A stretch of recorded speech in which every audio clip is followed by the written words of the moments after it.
Lapisan masyarakat dari kalangan usia produktif yang menginjak usia 30 atau menjelang 40 tahunan di Indonesia saat ini banyak yang mengidap berbagai macam penyakit yang pada dekade lalu lebih sering diderita oleh mereka yang usianya jauh lebih tua dari usia mereka saat ini.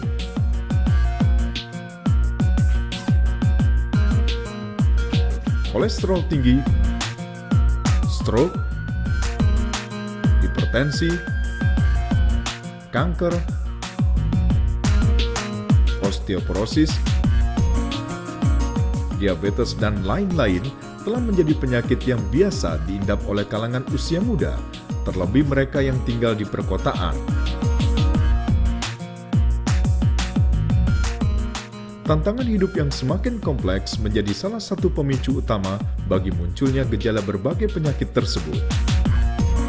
Banyak kondisi yang membuat mereka mau tidak mau harus lebih banyak mencurahkan waktu, tenaga, dan pikiran untuk mengejar karir sebagai bagian dari eksistensi kesuksesan di tengah sikap kompetitif yang sudah semakin membudaya.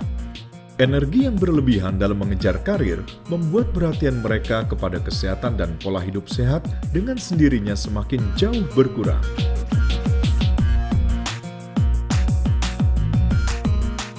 Padahal pada usia tersebut, hormon-hormon tertentu sudah berhenti berproduksi, sementara berbagai radikal bebas tanpa disadari semakin leluasa, mengancam hampir di seluruh tempat mereka beraktivitas. Belum lagi ketergantungan mereka kepada berbagai obat kimia, sebagai kompensasi atas munculnya beragam gejala penyakit karena kurangnya perhatian kepada pola hidup sehat. Sehat adalah segalanya, karena tanpa sehat, hidup kita tiada berarti. Untuk merencanakan hidup sehat selamanya, kita perlu mengonsumsi makanan sehat, rendah karbohidrat, kaya protein, kaya serat sayur dan buah, rendah lemak jenuh, dan membiasakan olahraga rutin minimal 2 kali seminggu, mengonsumsi nutrisi yang berimbang untuk pencegahan penyakit, mengatasi stres dengan cara yang positif, tidur malam yang cukup 6-8 jam sehari, dan menjaga keseimbangan hormonal yang baik.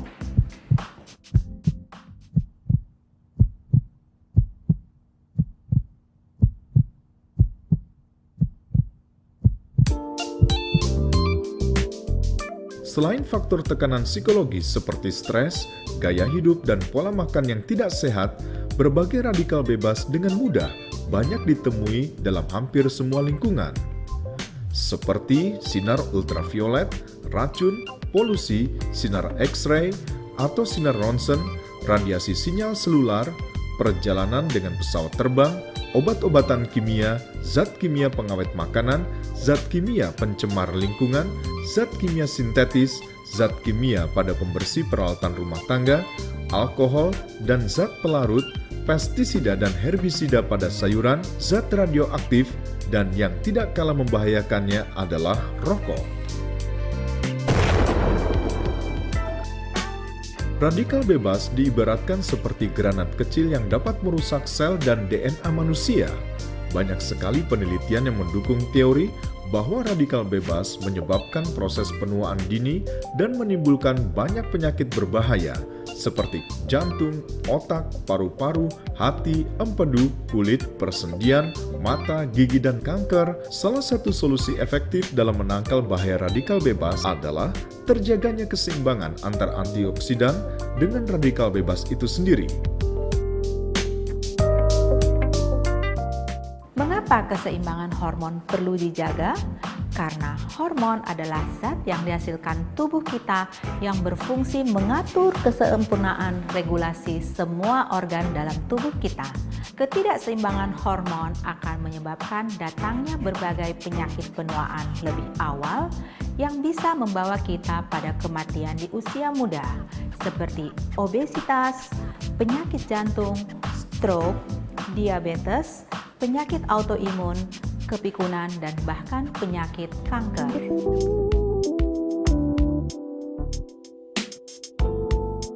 Proses penuaan mengakibatkan berbagai perubahan dan penurunan fungsi sebagian besar organ tubuh. Di antaranya adalah perubahan pada bentuk fisik, kerja jantung, metabolisme, tulang, kondisi psikis, dan lain-lain. Perubahan pada bentuk fisik terjadi pada komposisi tubuh, peningkatan persentase lemak tubuh, terutama pada daerah perut, peningkatan rasio pinggang atau pinggul, pengurangan massa dan kekuatan otot, kulit kendur dan berkerut, serta timbulnya selulit dan lain-lain. Sedangkan akibat pada jantung terjadi pada penurunan kekuatan dan massa otot jantung, pengurangan kapasitas maksimal pengisian beban oksigenasi jantung, pengurangan ambilan oksigen maksimal, pengurangan denyut jantung maksimal, peningkatan kolesterol LDL dan total kolesterol, penurunan HDL, dan meningkatnya trigliserid. Sementara pada sisi metabolisme, perubahan terjadi dalam metabolisme karbohidrat, metabolisme lemak, peningkatan frekuensi hipoglikemia, pemulihan yang lambat dari reaksi hipoglikemik pada insulin, gangguan toleransi glukosa, penurunan sensitivitas insulin, serta hiperinsulemia ringan. Penderita pada tulang terjadi dalam bentuk pengurangan densitas tulang, perubahan struktur dan geometri tulang, peningkatan peluang patah tulang, penurunan regenerasi tulang, serta penurunan mineralisasi tulang. Dan yang tidak kalah pentingnya adalah dampak psikis serta vitalitas yang dialami, seperti kelelahan, pengurangan kemampuan berkonsentrasi, karir dan motivasi kerja yang menurun, meningkatnya ketakutan akan munculnya berbagai penyakit, kecenderungan menarik diri dari pergaulan sosial, gangguan fungsi seksual, hingga gangguan tidur.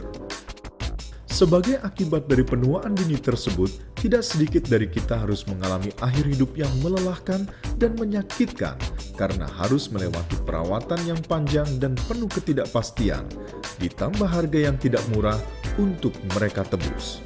Sebagai gambaran, bahwa pada tahun 2000 saja, pemerintah Amerika Serikat mencatat biaya yang dikeluarkan pemerintah dan masyarakat untuk perawatan berbagai penyakit degeneratif dan imunitas sangat besar.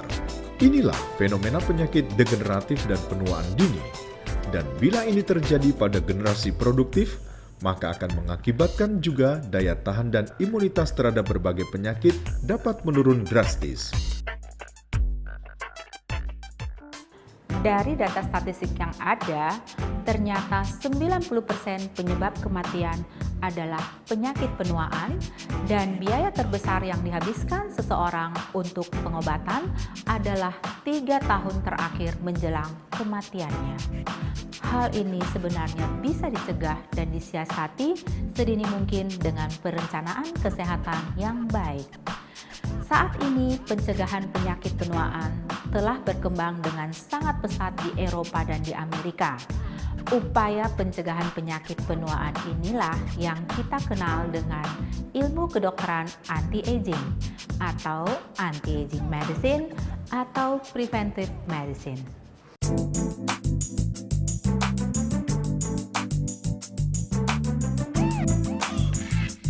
Kedokteran anti-aging adalah sebuah revolusi kedokteran modern yang mengedepankan pencegahan terhadap berbagai penyakit akibat dari proses penuaan agar daya tahan terhadap penyakit yang diakibatkan oleh pertambahan usia tersebut dapat diantisipasi, mengingat awal proses penuaan biasa terjadi hampir tanpa gejala.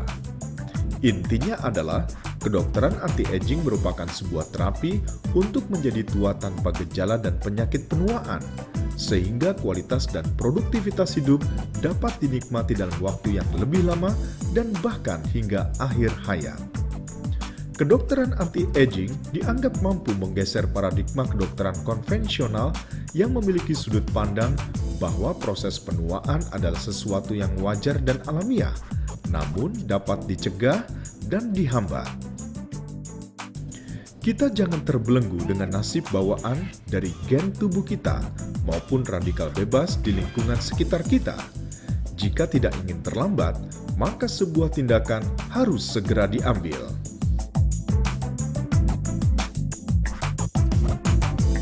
Perawatan anti-aging yang diimplementasikan dalam kedokteran anti-aging idealnya meliputi beberapa faktor, di antaranya adalah makanan, suplemen, olahraga, gaya hidup, relaksasi, dan terapi hormon.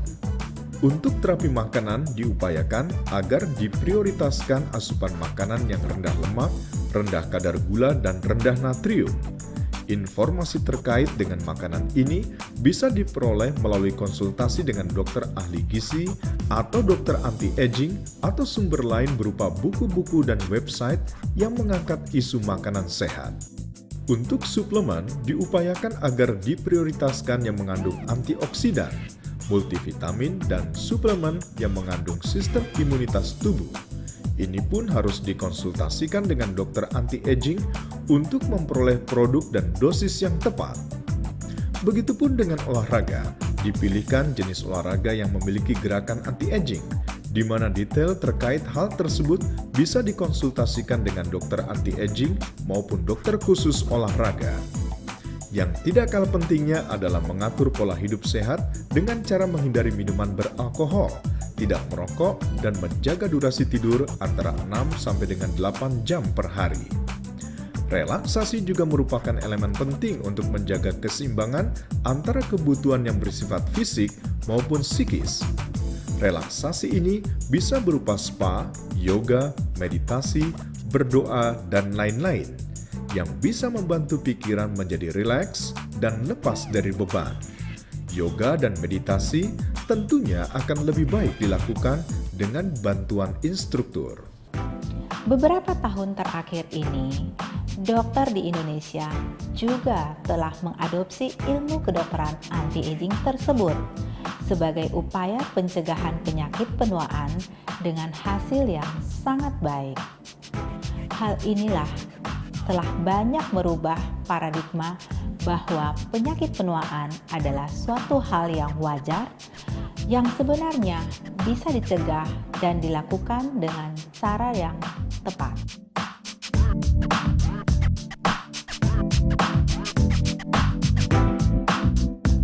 Bagi yang tinggal di Jakarta dan sekitarnya, Anda sangat beruntung karena saat ini telah dibuka klinik Jakarta Anti-Aging Center yang mengkhususkan pada isu-isu anti-aging dari mulai konsultasi, perawatan rutin, hingga perawatan berkala.